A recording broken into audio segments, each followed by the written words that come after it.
हर south Indian movie की तरह इस मूवी की भी शुरुआत हुई हेलीकॉप्टर से, जिस पे से उतरेगा एक विलन। इस मूवी में एक विलन जो रहता है, इन लोगों का कोई बिजनेस का पता नहीं क्या पंगा रहता है, एक डील का पंगा रहता है। इसको वो डील चाहिए, वही डील दूसरे को भी चाहिए। ये पहले डील ले लेता है, इसको मिल जाती, लेकिन बाद में वो डील वो छीन लेता है। वो जो क्योंकि भैया इसने डील ले ली, तो अब उसका तो फ़र्ज़ बनता है बताने का कि अपन ने तेरे से डील छीन ली है ताकि तू जले। तो वो बताता है कि कैसे उसने और उसके दो महान बेटों ने डील छीन ली है। अब डील छीनने के बाद परम कर्तव्य होता है उसको ताने सुनाना। तो भैया लग गए ताने सुनाने में कि भाई तेरे बस की तो कुछ थी नहीं और हमने छीन ली। इतना सुनने के बाद कोई खुश तो होगा नहीं, तो वो गुस्सा हुआ। तरफ सुखी आदमी का जीवन बताते हुए यहाँ हुई अपने हीरो की एंट्री, जो वादियों में घूम रहा है, पता नहीं कहाँ कहाँ कौन से नालों से पहाड़ियों से निकलता हुआ जा रहा है। तो वो घूमता है, दिखाते हैं उसको उसके आंखें और उसका पूरा चेहरा फाइनली दिखा देते हैं कि वो भैया मज़े ले रहा है मस्त। इंडिया में बिना गाने की हीरो की एंट्री तो भैया बिल्कुल अपशगुन माना जाता है, तो गाना तो बनता ही था। ये हीरो है वो ताने सुनाने वाले अंकल का तीसरा बेटा है। ये सिर्फ अपनी मम्मी से पटती है, पापा से नहीं पटती है, कोई बिजनेस कॉन्फ्लिक्ट के कारण शायद, इसलिए इसकी लड़ाई हो गई थी इससे। हैं कि हीरो जो है वो अपने एक बिज़नेस के लिए फ़ंड मांगने के लिए आता है। तो वहाँ पे एक रिपोर्टर से पूछ लेता है कि आपको फ़ंड की क्या ज़रूरत है। तो ये बताता है, मतलब सोचता है ये कि कैसे इसके पापा से लड़ाई हुई थी बिज़नेस कॉन्फ्लिक्ट के कारण। पापा के और उसके जो आइडियाज़ थे वो बहुत अलग थे बिज़नेस के लिए।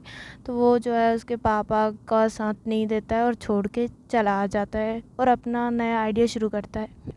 सरेआम बेइज्जती करके निकल लेता है और 7 साल बीत जाते हैं। प्रेजेंट डे में अंकल का जो दोस्त रहता है वो एक डॉक्टर है, तो वो उसे एक सीक्रेट बात बताता है। सीक्रेट ये होता है कि उसको है कैंसर और वो मरने वाला है। तो अब वो भैया दुखी हो जाता है कि अब तो वो जाने वाला है। उसको टेंशन हो जाती है, टेंशन ही होगी, अब देखो मरने का सुन के कोई भंगड़ा तो करेगा नहीं, है ना। परिवार की चिंता और ये सब। देखो अभी किसी को नहीं पता कि उसको कैंसर है, उसकी बीवी को भी नहीं पता। वो उसका बर्थडे आने वाला होता है यही अंकल जी का। तो वो कहती है कि क्यों ना अपन बर्थडे सेलिब्रेट करें बहुत ग्रैंड वे में। तो वो मान जाता है क्योंकि अब उसको तो पता है कि भाई वो तो मरने वाला है, तो कर लेते हैं। तो उसकी जो माँ है वो सबसे पहले उसके लाडले बेटे को कॉल करती है कि भाई तू आ जा, 7 साल हो गए हैं, अब उसके पार्टी के बाद नहीं आ जा। तो वो बेटा मम्मी की बात कैसे टालेगा, तो वो आ जाता है बस। और माता जी के आंसू भी आ जाते हैं, माता जी उसको हाथ पकड़ के ले जाती हैं अंदर। माँ के बाद सबसे फनीस्ट पर्सन की एंट्री होती है, जो कि सर्वेंट है इस घर का। ये विजय जो कि मेन हीरो है, उसको बताता है कि फैमिली की रियल कंडीशन क्या है, कि कैसे जो दो भाई हैं वो सत्ता के लिए लड़ रहे हैं। एक्चुअली कुर्सी यार, मतलब कौन बनेगा बॉस, ये खेल रहे हैं। और यही सब बताता है कि वो यहाँ पे घर पे कुछ भी अच्छा नहीं है। सिर्फ उसकी मॉम जो है वही है अपने ट्रू सेंसेस में, बाकी सब तो पागल हो रहे हैं, पता नहीं क्यों किस चीज़ में लगे हुए हैं। लेकिन इन दोनों बेटों की एक एक कमज़ोरी होती है। एक ने उधार पैसा लेके रखा होता है, वो भी बहुत ज़्यादा मात्रा में, बहुत ज़्यादा मात्रा में, 5.5 कुछ बिलियन का। और दूसरे की गर्लफ्रेंड रहती है, मतलब एक्स्ट्रा अफेयर चलता रहता है उनका। हाँ, तो ये बात जो है, विलन जो है वो जो सबसे पहले जिसने सड़ा सा मुँह बनाया था, चश्मे वाला विलन, उसको पता चल जाता है। लेकिन इस सब बकवास से अपने हीरो को कोई मतलब नहीं होता, क्योंकि उसकी लाइफ में आ गई है उसकी प्यारी हीरोइन, जो कि है रश्मिका मंदाना, जिसको वो देख के मतलब उसको हैरान हो जाता है। वो कहते हैं कि ये लड़की कौन है जो घर में है।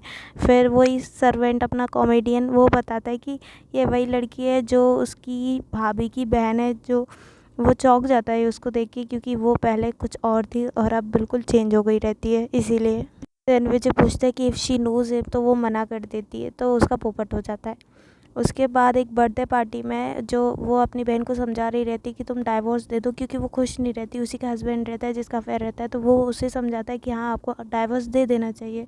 तो रश्मिका खुश हो जाती है, वो सोचती है कि ये अच्छा है, उसकी फैमिली मेम्बर्स जैसा नहीं है, स्पेशली उसके भाई जैसा। और वो बोलती है कि उसे याद है सब कुछ, और वो इतनी खुशी की बात सुनाएगी तो गाना तो बनता है ना भाई।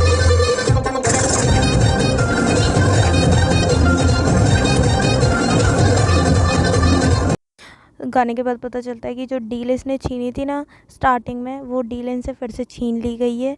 उस चश्मे वाले विलन ने छीन ली है डील।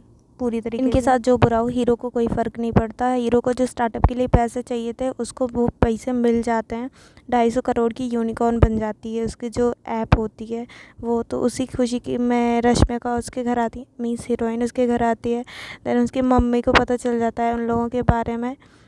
देन वो फंक्शन आता है जिसके लिए विजय आया होता है, यानी कि इसके पापा का बर्थडे एंड उसके मम्मी पापा की दोबारा से एनिवर्सरी और शादी जो भी होना होता है वो होता है। लेकिन फंक्शन में डांस तो होगा ही कंपलसरी। सॉन्ग इसमें बहुत सारे हैं, हर खुशी पे सॉन्ग है।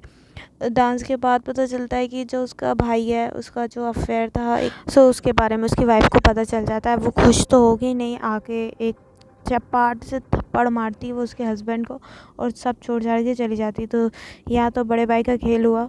अब बीच वाले की बारी। बीच वाला जो पैसे लेके आता है ना वो आके उसको बोल देता है उसके पापा को कि भाई ये तुम्हारे बेटे ने मेरे से पैसे लिए हैं और वो वापस नहीं कर रहा है, तो कुछ करो इसका।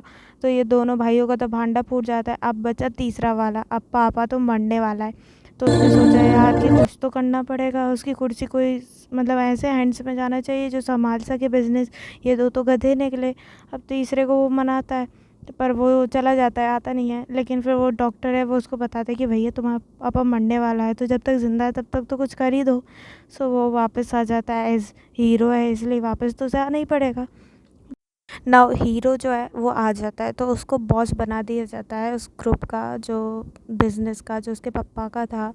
अब वो जो दो भाई होते हैं वो शॉक हो जाते हैं कि भाई अपन दोनों कुत्ते बिल्ली की तरह लड़ रहे हैं तो इसको बॉस बना दिया। तो वो उसके पापा से जो है वो लोग झगड़ा करते हैं और घर छोड़ के दोनों चले जाते हैं कि हम लोगों को क्यों नहीं बनाया, हम लोगों ने मेहनत करी थी और इसको बना दिया, ये तो घर से दूर भी रहा था।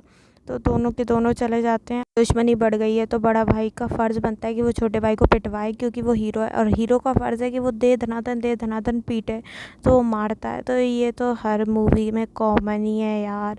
तो बस मार धाड़ चलती रहती है, पीटा पिटाई कूटा कुटाई चलती है, यही सब होता है। एंड देन वो ऑफिशियली बॉस तो वो है ही, तो बन ही जाता है। वो दोनों उतना कुछ खास कर नहीं पाते हैं।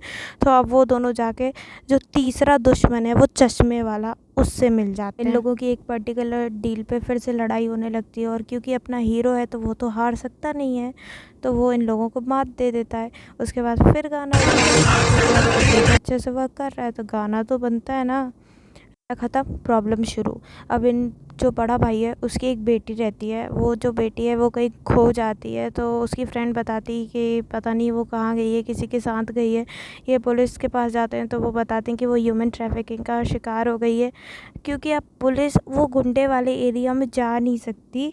यहाँ पर सरकैज़ में देखो, पुलिस डरती है गुंडों से, तो अपने हीरो भैया जो हैं वो जाएंगे और लड़की को लेके आएंगे, क्योंकि ये हीरो हैं और ये साउथ इंडियन मूवी है। मैं मतलब मजाक नहीं उड़ा रही हूँ, बट मैं बता रही हूँ कि क्या होता क्या है, रियल में भी ऐसा ही होता हो पता नहीं। फिर वो लड़की को बचा लेता है, उसकी जो भी भतीजी है वो लड़की रिया करके उसका नाम रहता है। एंड पुलिस चौंक जाती है हीरो के कारनामे देख के। और उसका जो बड़ा भाई है वो बहुत ज़्यादा मतलब इमोशनल हो जाता है क्योंकि वो उसकी बेटी को बचा लेता है और उसने तो उसे मारने की कोशिश करी थी। बड़ा भाई तो फाइनली इनकी साइड पे आ जाता है। अभी बचा बीच वाला, ठीक है। लेकिन इससे पहले देखो खुशी आई है तो गाना तो बनता है ना। गाना तो होगा ही होगा। जैसे ही गाना ख़त्म और दुख शुरू, यहाँ पे हमेशा यही होता है कि गाना ख़त्म दुख शुरू। इनके पापा जो होते हैं उनको कुछ ना कुछ प्रॉब्लम हो ही जाती है क्योंकि कैंसर की 4th स्टेज पे था बंदा। अब नहीं मरेगा तो कब तक जिएगा, है ना। अब जो डॉक्टर है वो बताता है कि भैया जो आपका तीसरा बेटा है वो इसीलिए वापस आया था क्योंकि आपके पति मरने वाले हैं, और सारी राम कथा सुनाता है। अब वो कहते हैं कि हमें अपने जो दूसरा बेटा है जो कि दुश्मन के साथ मिला हुआ है, बिज़नेस कर रहा है उसके साथ, उसे भी लाना है। तो अब विजय साहब जाते हैं लाने के लिए, लेकिन वो मानता नहीं है। तो बड़े भैया कहते हैं कि चलो हम भी साथ में चलेंगे और उसको लेके आएंगे, तो वो उनको भी चिल्ला देता है। यहाँ अपने हीरो को गुस्सा आ जाता है। हीरो कहता है कि चलो छोड़ो उसको, उसी के पास रहने दो, विलन के पास, अपन उसको नहीं मना रहे हैं। अब वो जो है वो बातें करता है कि ये विलन कोई खास अच्छा नहीं है। और फिर जैसे तैसे वो बताता है उसको उसकी असलियत। जो विलन है वो कहता है कि तुम मुझे अपना हिस्सा दे दो बिज़नेस का और मैं तो भाई सारी हेल्प करूँगा, तुम्हारे भाइयों को मार दूँगा। तो वो नहीं देता हिस्सा। तो पिटने लगता है बहुत भयंकर, क्योंकि विलन है तो मारेंगे तो ही। फिर उसके बाद वो बाद में अपने भाइयों को बुलाता है, फिर हीरो आता है और मारता है। एंड देन वो भी वापस चला जाता है अपने पापा के पास, जिनकी तबीयत ख़राब हुई होती है। देन एक दिन आता है वो विजय उनके पास मिलने जाता है, एंड देन उनकी डेथ हो जाती है और यही हैप्पी एंडिंग होती है।